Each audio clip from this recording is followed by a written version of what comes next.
दबाइए और अपनी कोहनियों से और अपने घुटनों को दूर दूर करिए, है ना। तो देखिए कितना अच्छा सा स्पेस बनता है हमारे बच्चे के लिए। तो इसके लिए ये बहुत ही अच्छा आसन है। ये पूरे फर्स्ट ट्राइमेस्टर में भी, सेकंड ट्राइमेस्टर में भी, थर्ड में भी इसको करने से एक तो डिलीवरी नॉर्मल होती है और दूसरा बच्चे का विकास बहुत अच्छे से हो पाता है, क्योंकि हमारा गर्भाशय पूरी तरह से खिंचकर विस्तृत होता है। उसको प्रॉपर प्लेस मिलता है घूमने के लिए बच्चे को, ठीक है। क्योंकि आपको पता है ना, बच्चा पूरा घूमता है चक्कर, तो सभी को वो तो अनुभव है। तो उसको कैसा स्पेस चाहिए? अच्छा स्पेस चाहिए। तो मलासन में कम से कम 5 मिनट सुबह, 5 मिनट दोपहर को, 5 मिनट शाम को ये बैठना ही बैठना है। इस स्थिति में आकर आराम से बैठे और अपनी कोहनियों से दबाए घुटनों को बाहर की ओर, घुटनों को बाहर की ओर दबाइए, है ना। और आपको अनुभव होगा खुद ही कि एक अच्छा सा स्ट्रेच आ रहा है पूरे यूट्रस में। ये बहुत जरूरी है मलासन का अभ्यास। इसके साथ और कौन कौन से अभ्यास जो हमारे गर्भाशय में विस्तार लाते हैं, उसमें हमारे लिए सबसे अच्छा होता है बद्ध कोणासन, ठीक है। इस तरह से पैरों को रखना है, बहुत करीब नहीं लाना। जो हम बटरफ्लाई में करते हैं ना, बहुत करीब लेके आते हैं शरीर, थोड़ा सा दूरी बनाकर रखेंगे, ठीक है। दूरी बनाकर रखेंगे और इस तरह से हाथों को पकड़कर शरीर को पीछे की ओर खींचना है, शरीर को पीछे की ओर खींचना है। समझ रहे हैं आप? हाँ जी। तो करते जाइए। देखिए सामने बैठे हैं, कैमरा खोलिए और करिए। हाँ, ऐसे पीछे की ओर शरीर को खींचिए। देखिए और घुटनों को नीचे की ओर दबाइए, घुटनों को नीचे की ओर दबाइए। ये है बद्ध कोणासन। इसमें आपके फिर से आपको यूट्रस पे बहुत अच्छा सा खिंचाव अनुभव हो रहा है। नॉर्मल डिलीवरी आजकल बहुत कम हो गई है। 10 में से 3 केस ही मुश्किल से नॉर्मल आते हैं। 7 में हमारे बच्चों को सिजेरियन का सामना करना पड़ता है।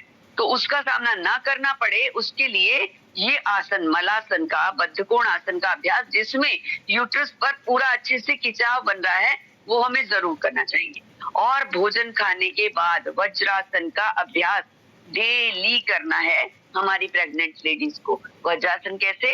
इस तरह से वज्रासन में बैठना है, अपनी एड़ियों को खोल देना है, घुटनों को मिलाते हुए इस तरह से वज्रासन में बैठना है।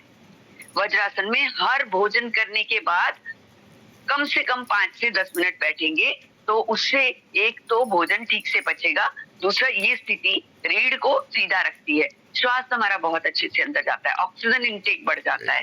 तो ये बहुत जरूरी है। इसके बाद मलासन का अभ्यास मैंने बता दिया। मार्जरी आसन बहुत अच्छा है, जिसको काउकेट पोज भी बोलते हैं। इस तरह से टेबल पोज में आ जाना है। श्वास भरते हुए कमर नीचे, छाती ऊपर और गर्दन ऊपर की ओर रखते हुए कमर को अंदर दबाइए, छाती को ऊपर की ओर करेंगे और श्वास छोड़ते हुए कमर को ऊपर से ऊपर उठाकर रखेंगे, खींचेंगे ऊपर की ओर, थोड़ी कंठकूप में चली जाएगी। नाभि को देखने का प्रयास कीजिए, खिंचाव ऊपर की ओर बनाकर रखेंगे।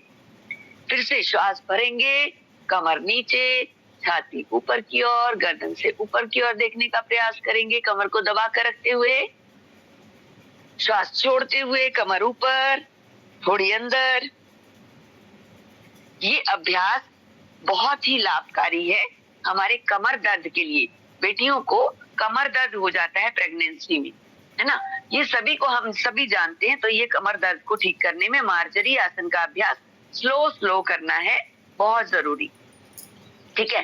फिर है सेतुबंध आसन।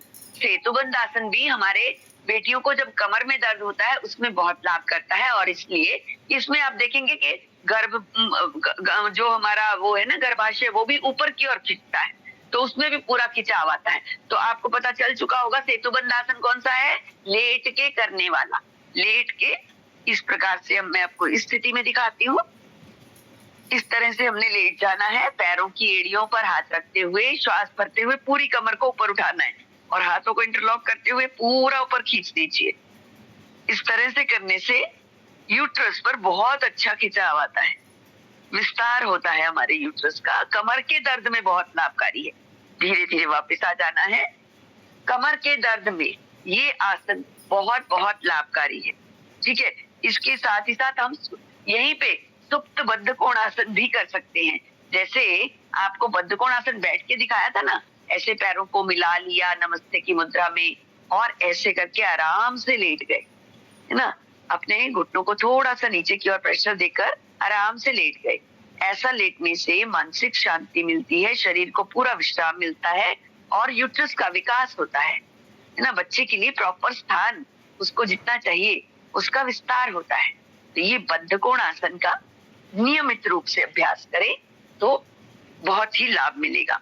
इसके साथ ही साथ सर्वांग आसन जो मैंने आपको कल बताया था उसका अभ्यास आज भी करेंगे।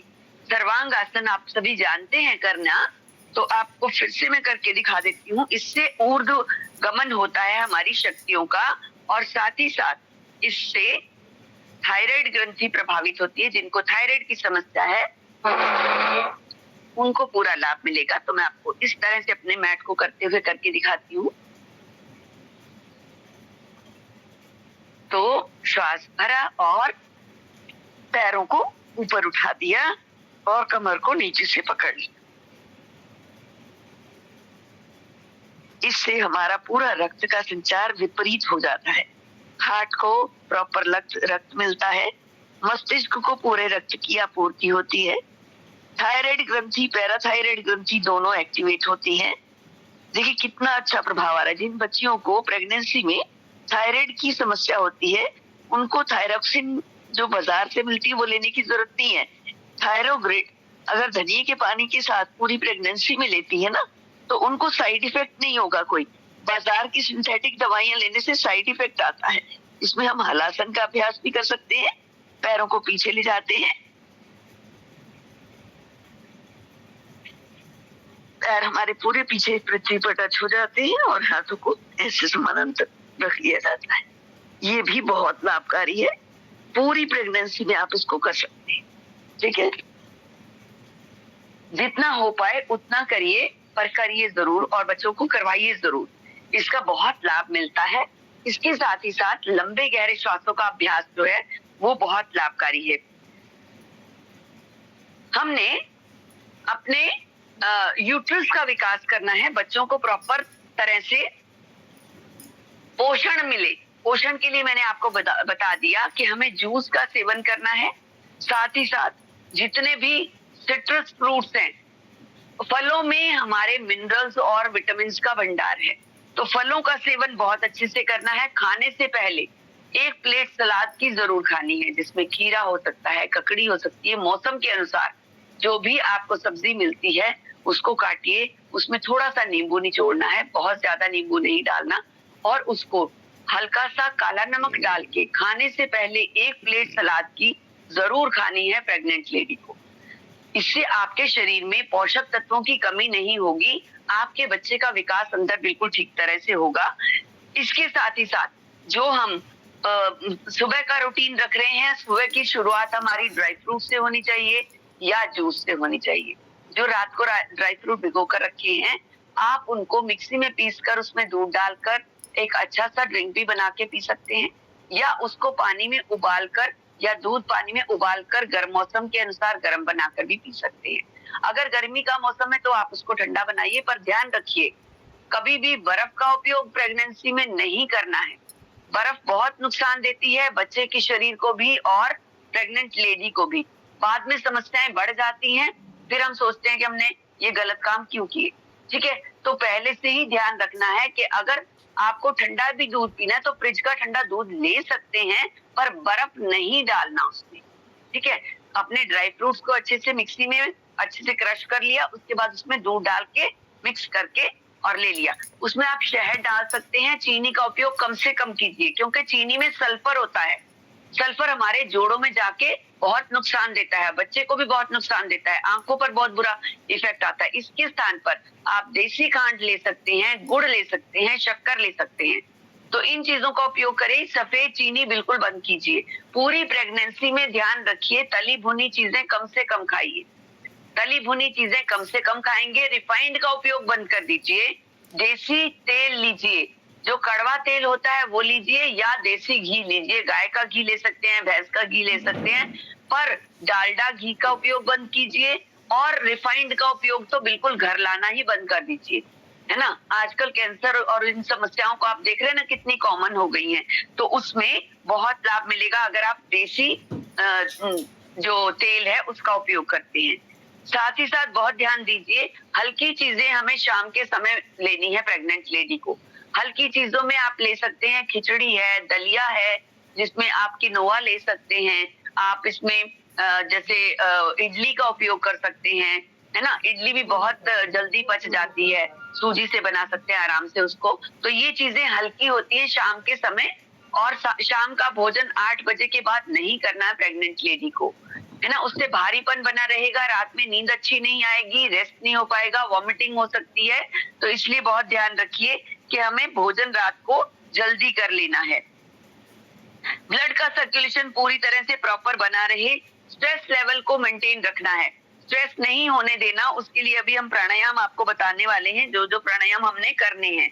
विशेष रूप से ध्यान दीजिए कि जो मैंने बताए हैं वो चीजें नहीं करनी। साथ में पपीते का सेवन बिल्कुल नहीं करना, ये नोट डाउन कीजिए। पपीता पूरी प्रेगनेंसी में कभी नहीं खाना, पूरी प्रेगनेंसी में पपीता बिल्कुल नहीं खाना, ये बहुत नुकसान दे सकता है ना? प्रेग्नेंट लेडी को पपीता नहीं खाना। सेब, अनार, गाजर, लौकी आराम से ले सकते हैं। नारियल पानी जरूर पीना है, हफ्ते में 1 से 2 नारियल पानी। इसमें हमारे बहुत न्यूट्रिएंट्स होते हैं जो बच्चे के विकास में बहुत लाभकारी हैं। तो नारियल पानी हर हफ्ते में 2 बार जरूर लेना है। दिन निश्चित कर लीजिए अपने आप से, जैसे बुधवार और शनिवार निश्चित कर लिया, या अपनी सुविधा के अनुसार 2 बार नारियल पानी पूरी प्रेगनेंसी में देते रहिए। आपको दवाइयों पे पैसा खर्च नहीं करना पड़ेगा। अगर आप इन चीजों पे पैसा खर्च करते हैं तो दवाइयों पे पैसा नहीं लगाना पड़ेगा।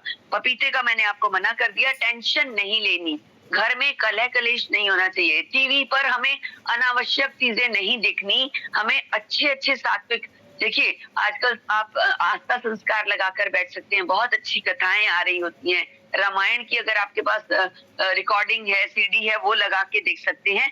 खीरा, करेला, टमाटर का जूस वो लेडीज लें जिनको अगर प्रेगनेंसी में डायबिटीज की प्रॉब्लम है।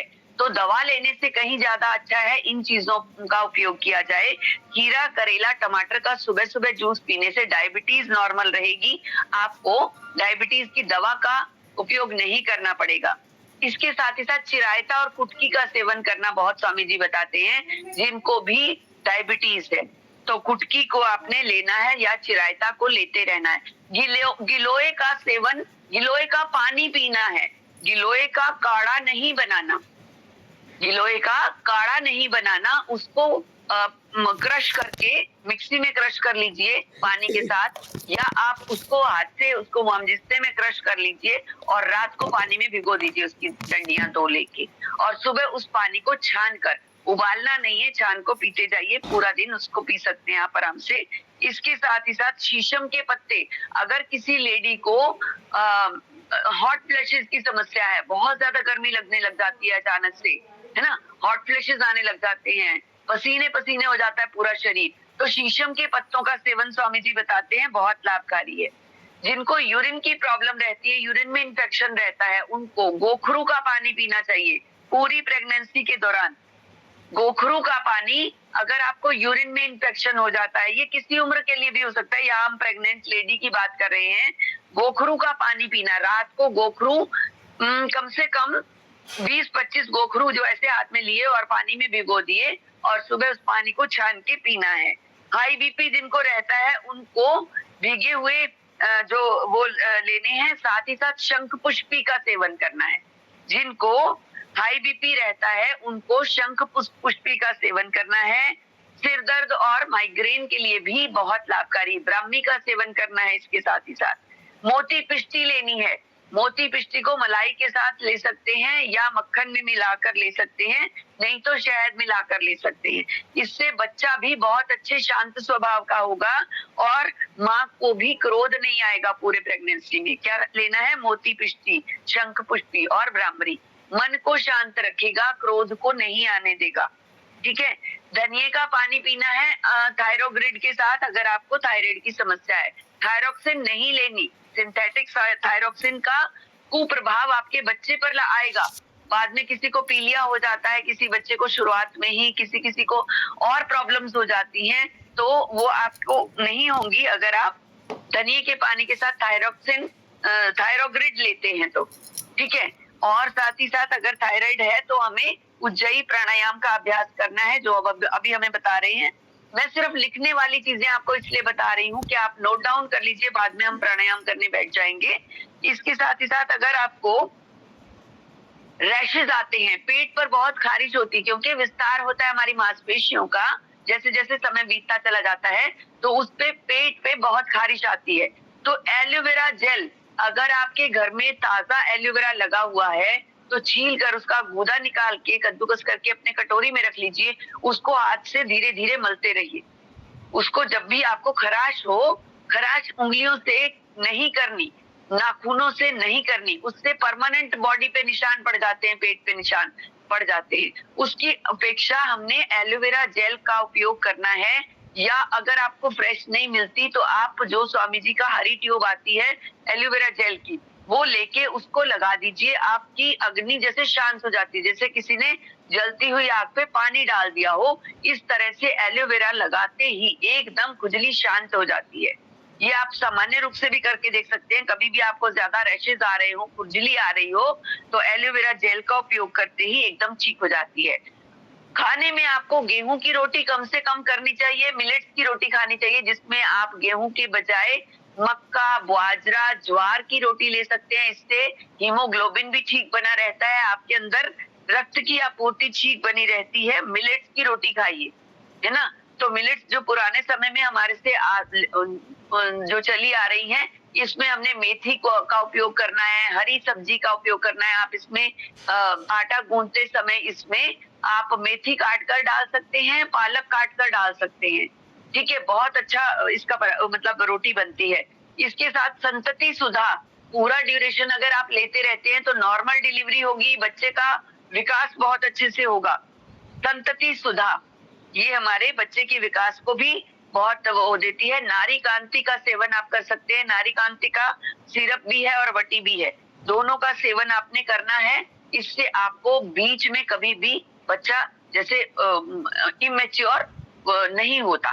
किसी किसी को होता है 7वें मंथ में ही डिलीवरी हो गई, 8वें महीने में ही हो गई, तो वो नहीं होगा। आपको पूरे समय पर बच्चा होगा। नारी कांति सिरप और नारी कांति वटी लेनी है, ठीक है। 9वें महीने में सर्वांगासन और मरकटासन और पादवृत्तासन लगातार करते रहना है। इससे आपकी डिलीवरी नॉर्मल होने में बहुत मदद मिलती है। पादवृत्तासन करना है, लेट कर हमने पैर को जो गोल घुमाते हैं, ये आपको करके भी दिखा दूंगी। अर्ध हलासन का उपयोग करना है, वो भी आपको बता देंगे। द्विचक्रिक आसन पैरों से करते हैं, ये लेट के अभी करने के आसन अभी आपको बताए जाएंगे। ये पूरे 9 महीने तक और स्पेशली बाद के ट्राइमेस्टर में, 3rd ट्राइमेस्टर में आपको जरूर करने हैं। तो गोखरू का काढ़ा आपने बाद के उसमें समय में गोखरू का पानी ना लेके काढ़ा भी उपयोग कर सकते हैं, तो वो लेना है। बटरफ्लाई जरूर करते रहना है नॉर्मल डिलीवरी के लिए। और एक चीज जो स्वामी जी बहुत अच्छे से बताते हैं वो है अपामार्ग की जड़ का उपयोग। अगर आपकी 9वें महीने में चाहते हैं कि आपका सिजेरियन नहीं हो, तो उसके लिए अपामार्ग की जड़ लाकर उसको बांध देते हैं। जैसे ही आपके लास्ट में पेन्स शुरू होते हैं, आपके नाभि के नीचे के क्षेत्र में अपामार्ग की जड़ को बांध दिया जाता है। जैसे ही आपको पेन स्टार्ट हुई, उससे डिलीवरी 100% नॉर्मल होती है। ये साइंटिफिकली प्रूव हो चुका है। पर जैसे ही आपकी डिलीवरी हो, उसको तुरंत हटा दिया जाता है अपामार्ग की जड़ को, नहीं तो गर्भाशय के बाहर आने की डर रहता है उसका। तो उसमें जैसे ही डिलीवरी हो, अपामार्ग की जड़ को तुरंत निकाल दिया जाता है। विशेष रूप से स्वामी जी की एक और चीज बताते हैं, इसकी माला सी बना ली जाती है। इसके जड़ के को काट काट के उसकी माला सी बना ली जाती है, धागे में पिरोली जाती है और यहाँ बांध दी जाती है। जैसे ही डिलीवरी नॉर्मल हुई, उसको धागे को खींच दिया जाता है, टूट जाता है वो धागा, और आपको यूट्रस वगैरह बाहर नहीं आता, कोई ऐसी प्रॉब्लम नहीं होती। नॉर्मल डिलीवरी के लिए बहुत ही अच्छा उपयोग है अपामार्ग की जड़ को बांधने के लिए। तो जो चीजें हमने, जो आसन हमने आपको बताने हैं, वो उसमें से आपको विशेष रूप से बता दे। मरकटासन के 3 अभ्यास, जिसमें हम लेट जाते हैं। मरकट आसन में दोनों हाथों को दाएं बाएं फैला लिया 180 डिग्री पर, पैरों को मोड़ लिया एड़ियां नितंबों के साथ, घुटने दाईं और गर्दन बाईं और करेंगे। बीच में लेके आइए, घुटनों को बाईं और गर्दन को दाईं ओर कीजिए, घुटने पे घुटना, एड़ी पे एड़ी, पंजे पे पंजा। ये वाला होता है प्रथम अभ्यास, इसको हमने करवाना है। फिर पैरों में फासला रखते हुए दूसरा अभ्यास में घुटने दाईं और गर्दन बाईं और, इसमें बाएं पैर की एड़ी दाएं घुटने को छूती हुई, इससे भी यूट्रस का बहुत अच्छे से विकास होता है, बच्चेदानी बहुत अच्छे से खुलती है। फिर बाईं ओर करेंगे, घुटने बाईं और गर्दन को दाईं ओर कीजिए। ये आसन आपको अच्छे से करवाना है। इसके साथ ही साथ पाद वृत्तासन, पैर को ऊपर उठाया और पैर से बड़ा शून्य बनाया। पैर से बड़ा शून्य बनाते हुए पहले क्लॉकवाइज, फिर एंटी क्लॉकवाइज, फिर इसको नीचे लेके आए, दूसरे पैर से पैर को उठाया, पैर से हवा में बड़ा शून्य बनाना है ना, और इसी को विपरीत दिशा में एंटी क्लॉकवाइज भी करना है। और अर्धहलासन में पैरों को नीचे लाए और यहां तक ऊपर उठा दिया, केवल 90 डिग्री पर उठाकर रोक दिया, है ना। इससे यूट्रस की तरफ ब्लड का सर्कुलेशन बढ़ जाता है और बच्चे को पूरे पोषक तत्व और पूरा रक्त की आपूर्ति होती रहती है। तो इस स्थिति में आप नीचे अगर दीवार के सहारे करते हैं ये क्रिया, तो आप लंबे समय तक इसको कर सकते हैं। जो प्रेग्नेंट लेडी होती है वो दोपहर को जब विश्राम करती है तो दीवार के सहारे इस तरह से पैरों को ऊपर रखकर 20 से 25 मिनट आराम से विश्राम कर सकती है। तो ये है हमारा। इसके साथ ही साथ लेट कर, मैंने जैसे बताया, बद्धकोण आसन का अभ्यास बहुत लाभकारी है। इससे डिलीवरी भी नॉर्मल होने में पूरा आपको और बच्चे को पूरा स्थान मिलता है विकास के लिए। ठीक है। इसके साथ ही साथ मैंने पादवृत्तासन, अर्धहलासन का अभ्यास बता दिया। कटी चक्रासन को कर सकते हैं हम, ये वाला आसन जो हम स्वामी जी हमेशा रोज करवाते हैं।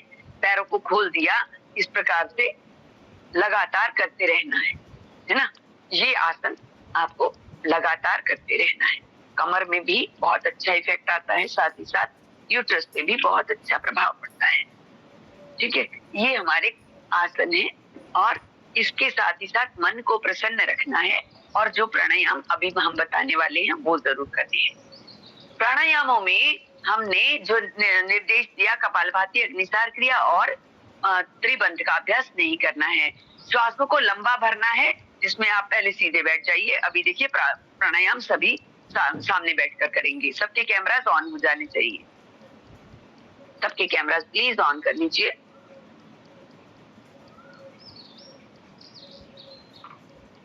ठीक है, कमर गर्दन को सीधा रख लेंगे। आंखों को कोमलता से बंद करते हुए भस्त्रिका प्राणायाम का अभ्यास लंबे गहरे श्वासों वाला, मतलब 5 की गिनती तक श्वास को अंदर भरा, अब रोकना नहीं है ना। बीपी हाई होता है किसी लेडी को तो प्रॉब्लम होती है, रोकना नहीं है। 5 की गिनती तक भरा, 5 की गिनती तक छोड़ा। तो प्रेगनेंसी में इससे ऑक्सीजन इनटेक बहुत अच्छे से बढ़ जाता है। तो करिए आप भी प्रारंभ। 5 की गिनती तक भरना और 5 की गिनती तक ही छोड़ना। सारे प्राणायामों का अभ्यास जो हमारी प्रेगनेंसी में किए जाते हैं वो बताया जाएगा। तो प्रारंभ कीजिए सभी। आंखें बंद करते हुए अंतर्मुखी होकर अपनी साधना प्राणायाम की करेंगे। ध्यान को अपनी गिनती पर रखेंगे, जिससे ध्यान भी एकाग्र रहता है, मन भी इधर उधर नहीं जाता।